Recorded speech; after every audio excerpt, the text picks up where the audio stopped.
Hello दोस्तों, welcome to my YouTube channel syllabus educator commerce में। दोस्तों आज से हम लोग एक नया चैप्टर स्टार्ट कर रहे हैं। चैप्टर नंबर 4, साझेदारी का पुनर्गठन, नए साझेदार का प्रवेश हो, जिसमें से क्रियात्मक प्रश्न हम लोग देखेंगे लाभ हानि विभाजन का नया अनुपात को। इसमें मैंने क्वेश्चन को पूरा टोटल देखा था, तो इसमें लगभग 49 से 50 क्वेश्चन इसमें दिख रहा था।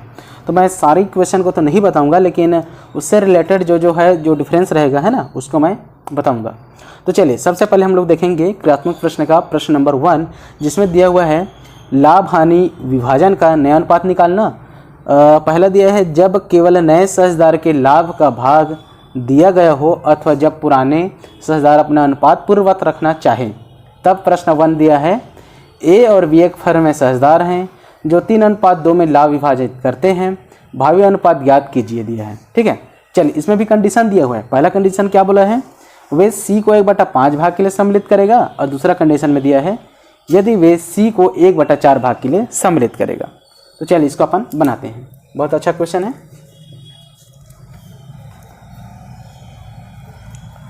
प्रश्न क्रमांक 1। ठीक, हमारे पास कितने साझेदार हैं जी? 2 साझेदार हैं। कौन कौन? ए और बी। यहाँ लिख देता हूँ मैं, साझेदार हैं ए और बी। ठीक, अनुपात इसका कितना दिया हुआ है? पुराना अनुपात दिया हुआ है 3:2। अब इसमें देखना अलग अलग कंडीशन है 2। पहला कंडीशन से पहले बनाएंगे।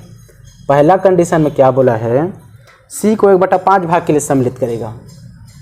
सी, नया साझेदार सी जो कि कितने भाग के लिए आ रहा है, उसका भाग कितना रहेगा? 1/5 भाग के लिए, ऐसा। ठीक है, पहला कंडीशन ऐसा आ गया। अब इसमें देखना क्या करेंगे, भाग उसका है 1/5। 1/5 भाग से लेकर के क्या हो रहा है, वो फर्म में प्रवेश कर रहे हैं। तो हमें फर्म का जो है लाभ कितना है वो हमें पता ही नहीं है, है ना।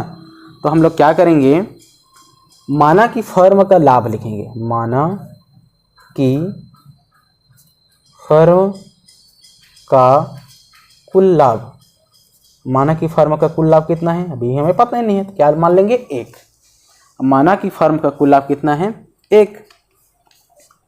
नया कौन है? सी। तो यहाँ पर लिखेंगे सी का भाग। अब इसी 1 में से सी का भाग कितना है? 1/5 है। ठीक, तो शेष भाग, अब इसमें से हम लोग 1 में से 1/5 को घटा देंगे, और जो बचेगा वो क्या हो जाएगा? शेष भाग। चलिए निकालेंगे। तब ऐसे लिख सकते, तब शेष भाग जो बचेगा उसको 1 में से माइनस कर देंगे 1/5 को। ठीक, चलिए अब इसको आगे सॉल्व कर लेते हैं। इसको कैसे सॉल्व करेंगे, इसको कर देंगे, यहाँ पर देखना 1 है ना, मतलब इसके नीचे कुछ नहीं है, मतलब 1 है ऑलरेडी। ठीक है, ध्यान रखना, कुछ नहीं है मतलब ऐसा रहेगा 1/1 माइनस 1/5 होगा। अब मैंने आपको तिरक गुणा वगैरह बताया था, वैसे कर लेते हैं। चलिए आगे, नीचे में गुणा करिए तो 5 एकम 5 आ गया। 1 का अगर हम लोग 5 से भाग देंगे कितना बार में जाएगा? 5। तो यहाँ पास 5 हो जाएगा। अब 1 का गुणा कर देंगे 5 से, तो 5 एकम 5, माइनस का माइनस। 5 को अगर 5 से भाग दे कितना बार में जाएगा? 1 बार में। 5 एकम 5, और ऊपर में कितना है? 1। अगर 1 को 1 से गुणा करें तो कितना जाएगा? 1 एकम 1। आगे सॉल्व करेंगे, 5 में से 1 घटा तो कितना जाएगा? 4 ये हो जाएगा 5। शेष भाग हमारा कितना बच गया? 4/5। अब इसमें से हम लोग क्या करेंगे, नया रेशियो निकाल लेंगे। तो नया अनुपात क्या हो जाएगा? नया अनुपात बराबर होगा ओल्ड अनुपात, मतलब पुराना अनुपात में हम लोग गुणा कर देंगे किसको? इस शेष भाग को गुणा कर देंगे शेष भाग को, तब जाकर के हमारा नया अनुपात आएगा। कैसे आएगा चलिए बताता हूँ। ए का पहले निकालेंगे, ए बराबर लिख देंगे पुराना अनुपात कितना इसका? 3 हो जाएगा 3/5। गुणा कर देंगे, शेष भाग कितना है? 4/5, यहाँ कर देंगे 4/5। अगर सॉल्व कर लेते हैं, 4 × 12 और 5 × 6 25। ठीक है दोस्तों, ये आ गया। वैसे आगे कर लेते हैं बी का। बी बराबर हो जाएगा 2 है इसका, 2/5 गुणा कर लेंगे इसका 4/5 को। 4 दूने हो जाएगा 8 और 5 5 कितना हो जाएगा? 25। अब यहाँ पर देखना सी का भी निकालेंगे, तो सी का कैसे निकलेगा, सी बराबर हो जाएगा, इसका देखना कितना में प्रवेश कर रहा है, 1/5 भाग में। यहाँ से देखना 1/5 में किया था ना, तो उसी को लेंगे 1/5। अब जब यहाँ नीचे में 25 है, यहाँ नीचे में 25 है, तो इसके नीचे में कितना आना चाहिए, 25 आना चाहिए। तो कितना से गुणा करना पड़ेगा, 5। तो ऊपर में भी 5 और नीचे में भी 5, 5 × 5 और 5 × 5 = 25। तो हमारा नया अनुपात क्या निकल के आ गया, नया अनुपात, या इसी को बोल सकते हो आप लाभ प्राप्ति अनुपात, है ना। नया अनुपात क्या निकल गया, 12/25 अनुपात 8/25 अनुपात 5/25। ये हमारा क्या हो जाएगा, ये आपका आंसर 12:8:5। ठीक है दोस्तों। अगर इसी को हम लोग ऐसा भी लिख सकते हैं, 12:8:5, क्योंकि नीचे में अगर सेम रहता है तो इसका कोई वैल्यू नहीं रहता।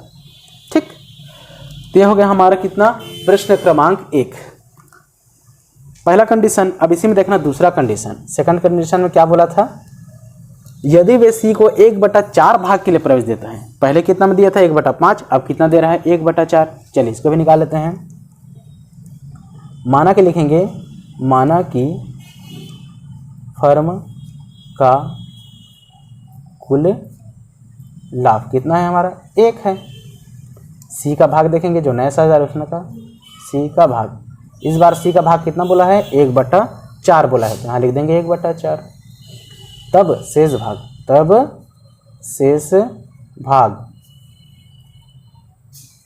कितना हो जाएगा, 1 - 1/4। ठीक, चलिए जो मैं बता रहा था वैसे करेंगे। एक के नीचे कुछ नहीं, मतलब क्या होगा, 1/1 माइनस कर देंगे 4। आगे सॉल्व कर देंगे तो इसका आ जाएगा नीचे में नीचे गुणा, 4 × 4। 1 अगर 4 से भाग देंगे कितना बार में जाएगा, 4 बार में, और 4 का 1 से गुणा कर देंगे, 4 × 4 माइनस 4 का अगर हम लोग 4 से भाग देंगे तो 4 × 4 एक बार में गया, ऊपर में कितना 1 है, तो 1 × 1, ये हो जाएगा कितना 3/4। या तो शॉर्टकट में ऐसा समझ लो, यहाँ से समझ लेना, 1/4 दिया रहता है ना, तो 4 में से 1 कम करके ऊपर लिख दो, ऊपर में लिख दो 1 कम, तो हो जाएगा 3/4। ठीक, ऐसा भी आप लोग समझ सकते हो। आगे देखेंगे, अब इसमें सेम निकालेंगे वैसे, नया अनुपात बराबर हो जाएगा पुराना अनुपात गुणा कर देंगे किसको, शेष भाग का। चलिए ए का पहले निकालेंगे, ए बराबर पुराना अनुपात किसका कितना दिया हुआ है, यहाँ से देखना 3/5 हो जाएगा, गुणा, अब इसको लिखेंगे 3/4 को, यह हो जाएगा 3 × 3 = 9 और 5 × 4 = 20। वैसे बी का निकालेंगे, इसका है 2/5, इंटू कर देंगे यहाँ से 3/4 को, 3/4 बराबर 3 × 2 = 6 और 5 × 4 = 20। सी का भी निकालेंगे, सी का यहाँ से देखना कितना है, 1/4 है, तो यहाँ लेंगे 1/4 गुणा, यहाँ 20 है, यहाँ भी 20 है, तो यहाँ 20 लाने के लिए 5 से गुणा करना पड़ेगा। ठीक, तो 5 × 5 और 5 × 4 = 20। अब देखिए यहाँ भी 20 आ गया, यहाँ भी 20, यहाँ भी 20। नया अनुपात क्या आ गया, नया अनुपात बराबर 9/20 अनुपात 6/20 अनुपात 5/20, या इसी को लिख सकते हैं 9:6:5। ठीक है दोस्तों, तो ये हमारा बन गया प्रश्न नंबर 1। अब इसके बाद प्रश्न नंबर 2 सेम है, कुछ इसमें हार्ड नहीं है। प्रश्न नंबर 3 भी सेम है, इसमें कुछ भी हार्ड नहीं है, सेम प्रोसेस उसमें भी जाना है। प्रश्न नंबर 4 और प्रश्न नंबर 5, इसमें जो है देखना, प्रश्न नंबर 4 में प्रतिशत दे दिया है 10%, तो उसको चेंज कैसे करते हैं उसको मैं बताऊंगा। और एक आपका दे दिया है प्रश्न नंबर 5, तो 4 या 5 में से, चलिए मैं 5 को बता देता हूँ। अगर 5 को मैंने बता दिया तो आप लोग 4 को भी आसानी से बना सकते हैं। ठीक है दोस्तों, चलिए दोस्तों अब देखेंगे हम लोग प्रश्न नंबर 5। आपको जो है क्वेश्चन आपको स्क्रीन पर दिख रहा होगा, आप लोग एक बार मिलान कर लीजिए। हो गया मिलान, चलिए आगे बनाते हैं। प्रश्न में क्या दिया है, प्रश्न क्रमांक 5, साझेदार दिए हैं। कितने साझेदार हैं, 3। यहाँ लिख देता हूँ मैं साझेदार, अरे 3 नहीं यार, इसमें ज़्यादा है। ठीक, एक रहेगा अ और एक है आपका ब, एक है स और एक है द। यहाँ से हो गया 4 साझेदार। इसका अनुपात कितना दिया हुआ है, पुराना अनुपात बराबर। अब यहाँ से आप लोग ध्यान देना, क्वेश्चन को एक बार मैं पढ़ रहा हूँ, आप लोग ध्यान देना। अब स और द जो लाभ हानि का विभाजन क्रमशः 36:24:20:20 के अनुपात में करते हैं, लाभ का विभाजन इसी अनुपात में करते हैं, ठीक है।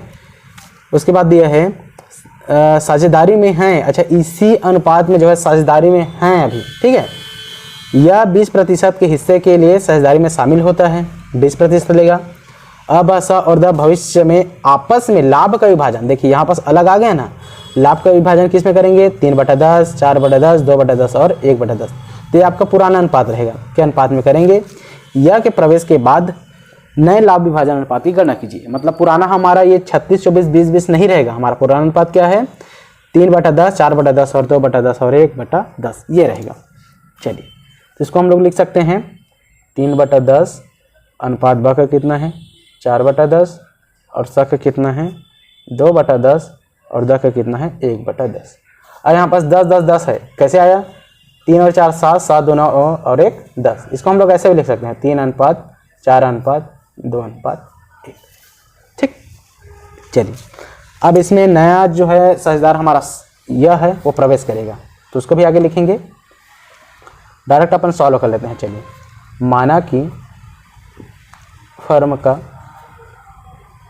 कुल लाभ कितना है, 1 है। नया साझेदार कौन है, नया साझेदार यह का भाग कितना है, यह का भाग है 20%। 20% वो देखना कैसे करेंगे मैं, 20% मतलब 20 और परसेंट का नीचे में 100। अब इसको अगर सॉल्व करें तो ये हो जाएगा, यहाँ से 1 कट गया 0, यहाँ से 1 0 कट गया, 2 एकम 2 और 2 5 6 10, मतलब ये आ गया 1/5। ठीक, नया साझेदार मतलब 1/5 भाग में क्या करता है, प्रवेश करता है। आगे इसको सॉल्व करेंगे, तब शेष भाग जो हम लोग निकालते थे वैसे निकालेंगे। क्या करेंगे, इस 1 में माइनस कर देंगे 1/5 को। आगे बताया था कैसे करेंगे, 1/1 माइनस 1/5, नीचे में गुणा, 5 एकम 5 हो जाएगा। 1 का अगर हम लोग 5 से भाग देंगे कितने बार में जाएगा, 5 से। ऊपर में 1 है तो 5 का 1 से गुणा करें, 5 एकम 5, माइनस 5 में से 5 को भाग देंगे कितने बार में जाएगा, 1 बार में। 1 का ऊपर 1 में से गुणा कर देगा, एकम 1, कितना जाएगा, 4/5। एक और ट्रिक बताया था, 5 में से 1 को घटा दो, कितना जाएगा, 4/5। चलिए अब सभी का क्या होगा, नया अनुपात बराबर पुराना अनुपात गुणा कर देंगे क्या, शेष भाग। ठीक, चलिए अ का पहले निकालेंगे, अ बराबर कर देते हैं, अ का है यहाँ से 3/10 गुणा कर देंगे, कितना है, 4/5 है। 4/5 को 4 तिया 12 और 10 5 50, ये हो गया। वैसे ब का निकाल लेते हैं, ब का कितना, 4/10 गुणा कितना है, 4/5, 4 चंक 16 और 10 5 50, और ब का निकल गया। वैसे हम लोग निकाल लेते हैं किसका, स का। चलिए यहाँ निकालता हूँ मैं, स का निकल जाएगा, यहाँ से 2/10 गुणा कर लेंगे हम लोग किससे, 4/5 से, 4 2 8 और 10 5 50, स का निकल गया। अब द का निकालेंगे, 1/10 गुणा 4/50, सॉरी 4/5, 4 एकम 4 और 10 5 50। अब स द हो गया। अब यह भी तो आया है, ये कितना में प्रवेश किया है, 1/5 में, ध्यान रखना, वहाँ लिख देंगे 1/5 गुणा, सब के नीचे में कितना है, 50 है, 50 है, 50 है, तो इसके नीचे में 50 लाने के लिए किससे गुणा करना पड़ेगा, 10 से। 10 एकम 10 और 10 5 50। हमारा नया अनुपात क्या आ गया, नया अनुपात बराबर हो जाएगा 12/50 अनुपात 16/50 अनुपात 8/50 अनुपात 4/50 अनुपात 10/50। अब नीचे में 50 है, तो इसको अब हम लोग ऐसे लिख सकते हैं, 12:16:8:4:10 ऐसे लिखेंगे। और इसको ऐसे भी लिख सकते हो, एक और तरीका है, अगर सब सम संख्या है या सब से मतलब भाग चला जाता है ना, तो भाग दे दो, कैसे जाएगा, 2 से देखना सबसे में भाग जाएगा। 2 5 6 10, 2 2 ने 4, 2 चौक 8, 2 8 16 और 2 6 12। मतलब 6:8:4:2:5 ऐसे भी हम लोग इसको लिख सकते हैं। ठीक है दोस्तों, तो ये हो गया हमारा क्वेश्चन नंबर 5 पूरा कंप्लीट हो गया। अब आगे क्वेश्चन को हम लोग नेक्स्ट डे अपन पढ़ेंगे।